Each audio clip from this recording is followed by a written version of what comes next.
Welcome to the Empower Women Show with Jane Trimble, the show that elevates and empowers women in the community by sharing their story and showcasing their business. Today, we are at the WESK Summit at Connexus Credit Union head office in Regina, Saskatchewan. And with me is the CEO of WESK, Women Entrepreneurs of Saskatchewan, Miriam Johnson. Good morning, Miriam. Good morning. Thank you for having an interview with us here at this summit. Absolutely, our pleasure. Why don't we start with share with me who you are, where you're from, and what you do. Okay, well, Miriam Johnson, born and raised in Wichita, Kansas, now in the United States. Kind of lived a life all over the place from, moving to California, to Minnesota, to Germany, then, moving up to Canada for love and family, and started, my career in my adult life in Kelowna, British Columbia, moved to Cranbrook, BC for a bit before I landed here in Regina, Saskatchewan for the last 13 years. I'm a mom of 3 and have the honor of leading WESK now for the last 3 years. I love it. That is quite the journey. I love your adventurous spirit. Do you want to share with the watchers what WESK is? Oh, absolutely. Because I think when you just hear WESK, you're thinking like, well, what is that? Even Women Entrepreneurs of Saskatchewan, there's always a lot of questions on, well, what exactly are you doing? And, the most simple answer is, we were put into an existence about 30 years ago because women had a late start at starting businesses.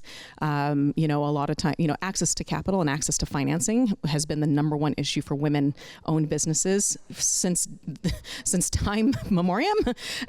But it was exponentially difficult because women weren't allowed to even get a loan until 1974. That was with a male cosigner, and not till 1988 without a male cosigner. So we are within one generation of women being able to start a business and fund their own business. And so WESK was started in 1995 to take the risk to, we were provided a loan fund, and the federal government through right now Prairies Can said, we want this to be an economic powerhouse of an organization that empowers women to start, grow, and scale a business.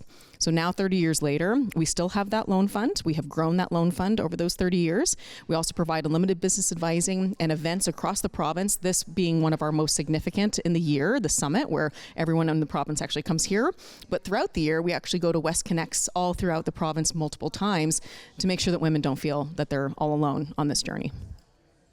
I love that. And the WESK Connects in particular, you're going out to rural communities, right? The hard to reach, often don't have the resources and don't have the connections in the network.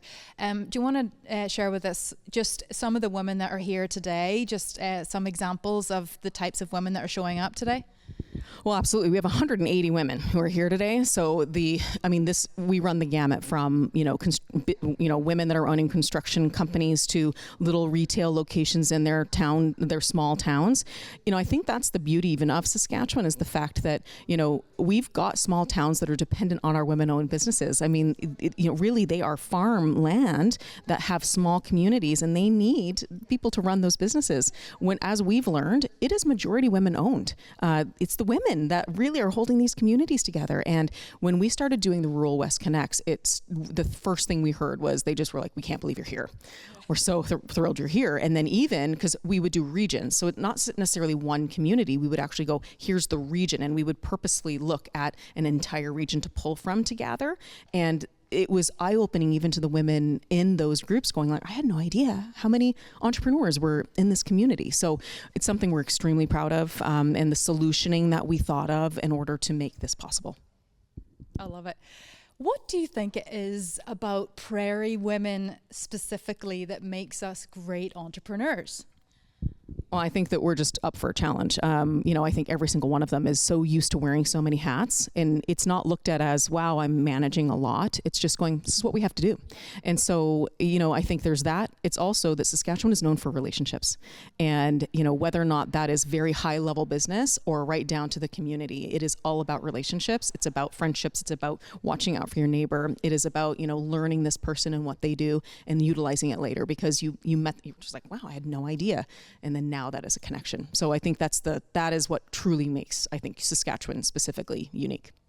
Agreed. We're a very resourceful bunch, aren't we? And then I think now it's really about the visibility and like what you're doing going into these communities, the awareness piece of just like, hey, there's this community of women, let's get together and be powerhouses together.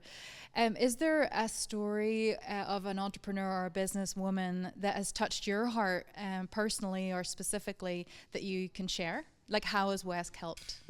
I think there's countless. I believe you're going to be interviewing one. So Maria and Freba Pottery.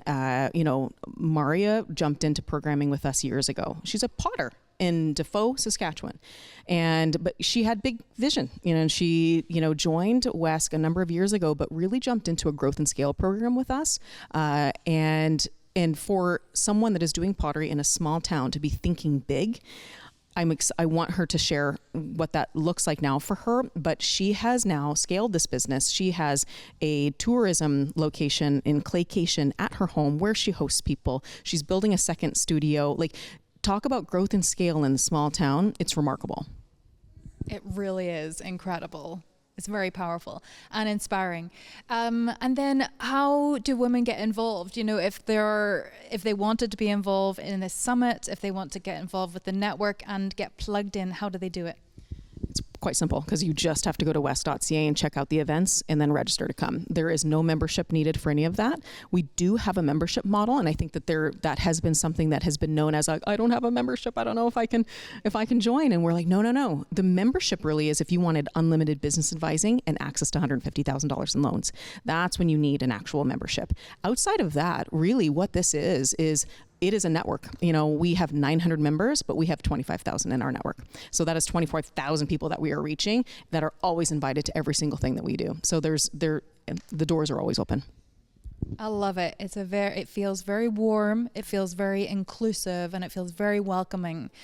Sometimes these kinds of events can be intimidating. Even I today walking in, it's very overwhelming.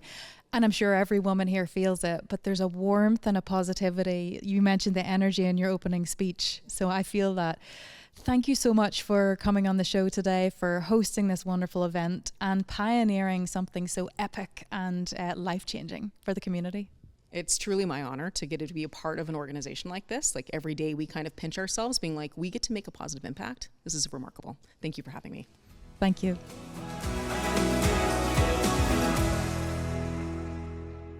Next up, we have Lisa Haynes from Farm Systems for Success. Hey, Lisa. Hey, Jane. Thanks for coming on the show today. Well, thanks for having me. I'm honored to be here.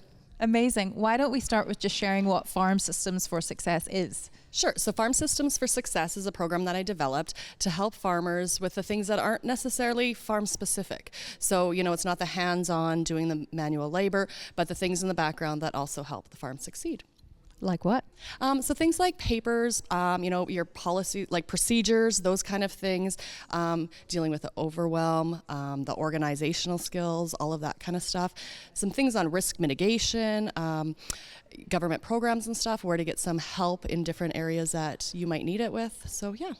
Amazing. And is this something that farmers would meet with you individually to talk about, or is it actually like online, they'll go in and they'll find these resources? So it's individual program, so there will be a little bit of online stuff where there'll be videos and things that they talk to, but then there'll be one-on-one meetings with me as well to help them with things that, if they watch a video and they have some questions, then I can explain things a little bit more.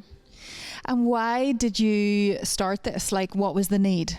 Well, I started it, and when people ask me, I say, I want to be the person that I wish I would have had 20 years ago, right? When I had 3 small kids and I was working full-time off the farm and, working some manual labor on the farm, but doing all of the administration and just floundering in some of it, to just all the things and tips and tricks that I learned over the years to be able to be there and help people with on a day-to-day basis.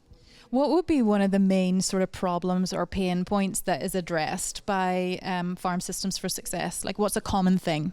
Organization, honestly, and just prioritizing and finding out, because there's so many things that you can miss a deadline and then there's a huge financial penalty, but you were out in the field and you didn't have time to be doing that stuff. So finding ways to organize all that stuff when you have so many balls in the air. That sounds amazing. It's almost sounds like a project manager. Yeah, kind of like that. Yeah. Amazing. And do you want to share maybe a success story of someone that the system has helped, etc.? Okay, so I'm just starting. It's just kind of getting launched right now. So, but honestly, it's my friends that I talk to all the time when they phone and they say, hey, I'm having a problem with this. And I say, well, hey, I've tried this. And then they come back and they say, thanks so much for the help with that, right? It's a lot of simple things, but it's just putting it all in one place. Amazing. And then you mentioned overwhelm. Do you want to speak to what is the overwhelm and what's the solution for that?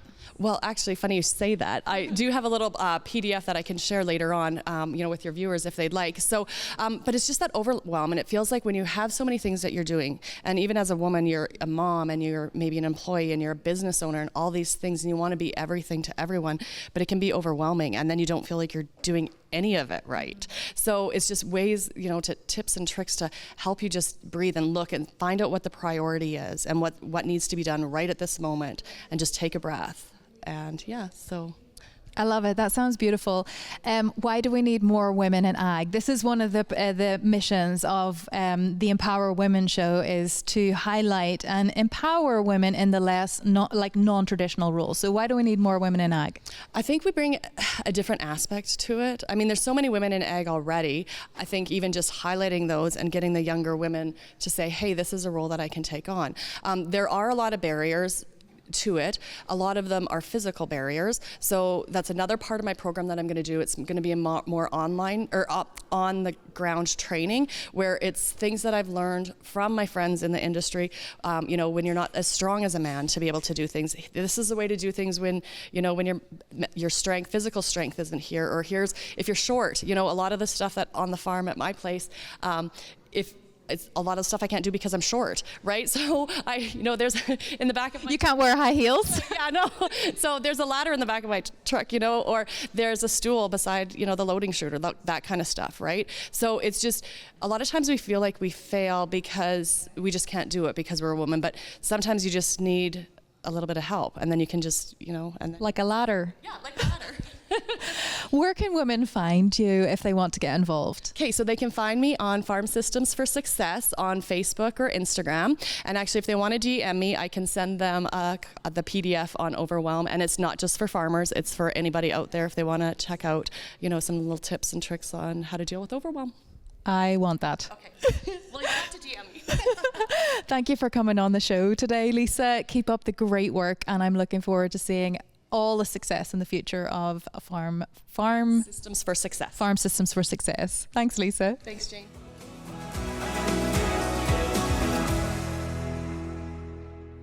Next up, we have Maria Olofsson from Fribba Pottery. Hey, Maria. Hi. Thanks for coming on and being interviewed today. Yeah, it's my pleasure. So what is Fribba Pottery, and where are you based? Fribba Pottery is my business where I make wheel-thrown functional pottery, and I sell it in a highway store that I run on the honor system between Dayfo and Wynyard in central Saskatchewan. And I also have Elemental Claycation, which is an immersive pottery retreat where people come and spend a weekend living like a potter and staying in my heritage house. And I have a chef that brings in food, and yeah, it's a pretty cool experience. When is it? Where is it? I'm coming. So I offer 2 per month, and it's right in my 1919 Heritage House. We finished the attic space, so it's I can house 6 people up there. And so yeah, I do 2 per month, except for July and August because I'm so busy creating pottery for my highway store, because that is my busiest time. Okay, highway store, what is that? So it's just a little rustic building that I have my pottery in, and people can stop off of Highway 16 and go in, shop, pick out the pieces that they want. They can leave cash, check, e-transfer, QR, credit card, and then leave.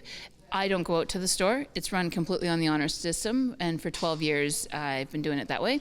When COVID hit, I was made for all of the restrictions, and people actually would come out to Fribba Pottery just to get away from the city. So let's just be clear. You have ran a successful business on the honor system for 12 years. Yes, I have. In the middle of, just right off the highway. This is absolutely incredible, and I don't think I've ever heard of anything like it.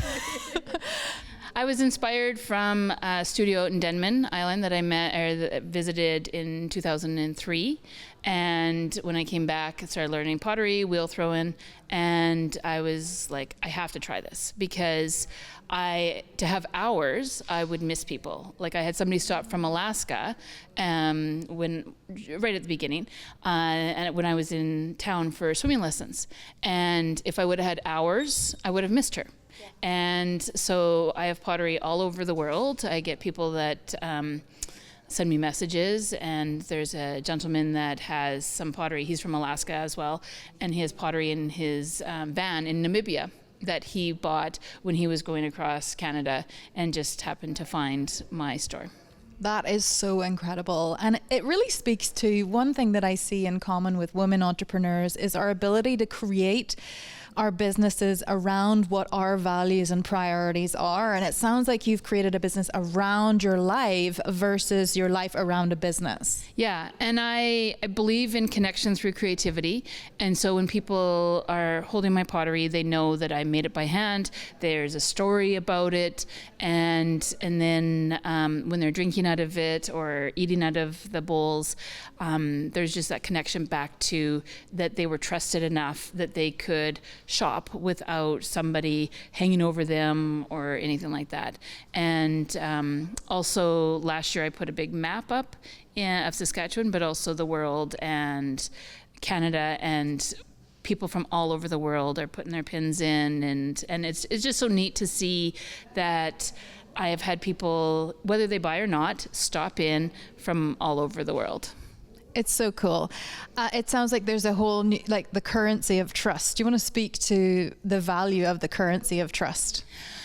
Well, I don't have a lockbox, mostly because I want everyone to be able to do it. And if somebody really needed something, then it happens, right? It's just people are good. Agreed. At our core. Yeah. Yeah. Thank you so much for coming on the show and sharing with us what you do. I wish you so much success and onward growth and expansion, which sounds like it's happening.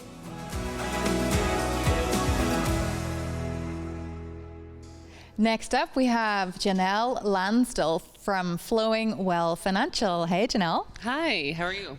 I'm good. Thank you for coming on for an interview today. Do you want to share what Flowing Well Financial is? And we'll start there. What is it? So we're an independent financial firm, and we analyze people's finances, whether you're a business owner, a farmer, or just an individual. And we come back to you on tweaks and different things you can do to increase what you've already got rolling, or maybe change something dramatically, so that we're bringing more wealth into the hands of individuals, women specifically I connect with a lot, and farmers, business owners, investments and insurance. That's our wheelhouse to bring all that education to you, so you know exactly what's going on. So are you a financial planner, or are you different? And if so, how? So we do financial planning, but we rope in a lot of other aspects because it kind of seeps out into different areas. So we have a lot of different contacts that come in for different product management for product-based businesses, and some different things for farmers too, for succession planning as well. So it's financial planning, but a bit broader scope. Amazing. Okay. And what inspired it? Why did you start this business? I have a bit of Robin Hood inside of me, where I love like working for the individual customer or someone who's just working really hard trying to do good in the world. I want to take that person and really raise them up and do all I can to help support them. So I kind of like to unveil the financial industry because I feel it's not transparent enough for the everyday consumer. So really focus on education to bring that forward to consumers themselves, and just make it all super, super clear on what's happening, but also make sure they're being able to take advantage of everything the financial industry has to offer them as well. So that passion burns really brightly inside me since I was little, and entrepreneurial aspects of myself just really collided with that. And I love bringing that to the customers I serve. It's really fun.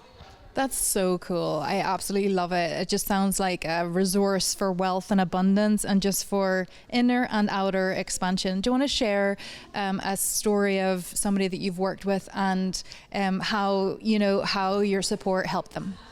So there was a local women-owned business that I started with in the very early stages, and this owner basically thought that it was going to take so long to increase her wealth and abundance in her business, and then it would take quite a while for her to absolutely be able to draw a salary or anything to pay herself back.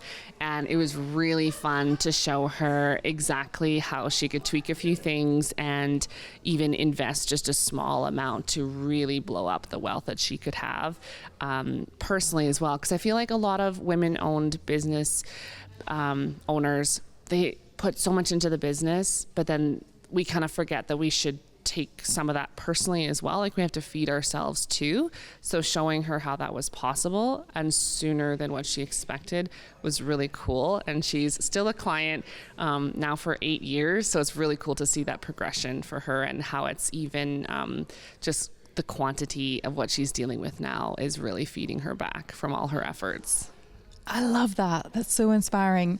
What would you say is one of the greatest myths about the finances just in general, with women in particular? What is the biggest myth you find comes up time and again? Something that's very common is people don't believe they need to have a financial advisor, or that that's for them. They think that's just for someone who's well off or wealthy or already has that accumulated wealth to begin with. And I would say that is a very damaging myth to have, because my opinion is that the people who are trying to build wealth are those that need the help right off the bat. So don't ever think that you don't have enough for someone to help you. As a financial advisor, I want to help people build, people who are looking to learn, and people who just want to soak up every bit of education they can to really drive their business forward. Oh my God, I'm so excited. I want to talk to you and get help. If someone wanted to connect with you and find out more information about getting connected with you and getting help, how did they find you? Just Googling my name or Flowing Well Financial, which is a little town near us that used to be a town, really near my home. So I'm rural based, but I travel through Saskatchewan and Alberta. So just the efforts of Googling Flowing Well Financial or Janelle Lansdall will bring up a lot of different ways to connect with me and get in touch. And I always offer conversations with no cost at all, just to see if we're a good fit and to see if there's some good work that I could do for somebody. So it's a great spot to start. I love it. Thank you so much for coming on the show today and sharing what you do. I'm looking forward to getting connected myself and finding out more information.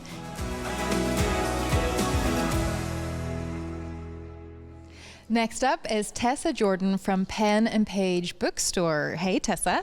Hello. I'm so excited to be here. Yes, thanks for coming on. Do you want to share where you're from and then what is Pen and Page Bookshop? I am from Wynyard, Saskatchewan. I was born and raised there, and I'm fortunate to live there with most of my extended family too. And I own and operate Pen and Page Bookshop, which is a small bookshop, coffee shop, gift shop in the heart of downtown Wynyard. I love it. What size is Wynyard? We're about 2,500 people. Yeah. So small. So small, yes. When you talk about like small town Saskatchewan, Wynyard is it. Yeah. For sure. And that's amazing. We wanted to connect with women entrepreneurs in rural communities and really give you a space to be spotlighted and to show what you do. So what inspired Pen and Page Bookshop? Well, it's been a dream forever. Yeah. I was a teacher for 15 years in the public system, primarily teaching like high school English language arts, reader, writer forever. And it's always been a dream, but not really a dream that I thought I could actually pursue. Just one of those that was like out there, in the stars, like a fantasy, maybe even more than a dream. And then I stepped away from teaching for some health reasons and wasn't sure I could go back. So I whispered to a friend, I think I'd open a bookstore. And 6 months later, I had a bookstore open. I just decided to take the chance and try to live the dream, I guess. I love it. I love a couple of things that you've just said. Taking the chance are words that I love. And then the second thing is that you turned a trauma or a hardship, such as a health challenge, into a positive and made the most of it, and look at the success story that you are today. Do you want to share a little bit about just that journey of, like, it was a difficult time, you had this nugget of an idea, and how did you even then go to the next step of actually doing it? Well, I have a very pushy friend. That once you tell her something, she's not going to just let that go. And when I say pushy, I mean supportive and amazing. And but I really just didn't feel that teaching was a place I could go back to at that time with my health issues, and I was maybe feeling more comfortable in my skin than I had for a long time because I had gone through kind of a healing year, I guess, when I was off work. And I decided that it was worth it, that I was worth it to take that chance. I have a good support system with my family and friends and the community in general. And my first step after deciding that maybe this was really something I was going to take a chance at, I went on a little tour, a little road trip with a friend, with the same pushy friend, and we saw a bunch of different places that could kind of like inspire my idea of what my bookshop could be. Visited a lot of other entrepreneurs and their shops, and I just kept getting more and more excited. And then I was connected with WESK, Women Entrepreneurs of Saskatchewan, worked with a business advisor, and that really kind of set the foundation for me to be able to take what had become more and more of a dream, less of a fantasy, and actually turn it into a real business. Wow, so inspiring. And how did WESK, since we're at the WESK Summit today, what is the support? And, do you want to share about like specifically what they did to support and help you? Yeah, for sure. I had no idea where to start. I've run businesses in the past, but in terms of running my very own business from scratch, a bookshop when there are maybe there are fewer than 10 independent bookstores in Saskatchewan. There are 3 outside of the city's independent bookstores in Saskatchewan. So it's not like it's been something that people have been doing a lot. So they really connected me with how I could start the research process in terms of like, is this actually viable in my community? And then, the financial side of things that I didn't even think about, some of the things that would happen in my startup, connecting me with different organizations that could help me establish my business plan, which is what I really needed to narrow down the dream and make it an actuality. Like, what does this actually look like? Put it on paper and in a spreadsheet. That's right. Which is really important. Yes. Well, listen, thank you for sharing your incredibly inspiring story. I know it's going to inspire many of the watchers and viewers of the show. Take your idea and have the courage to run with it. Yeah. Tessa is an example. So wishing you much success as you go on your onward journey. And thank you. Thank you. Until next time, queens belong on thrones. Let's put them there.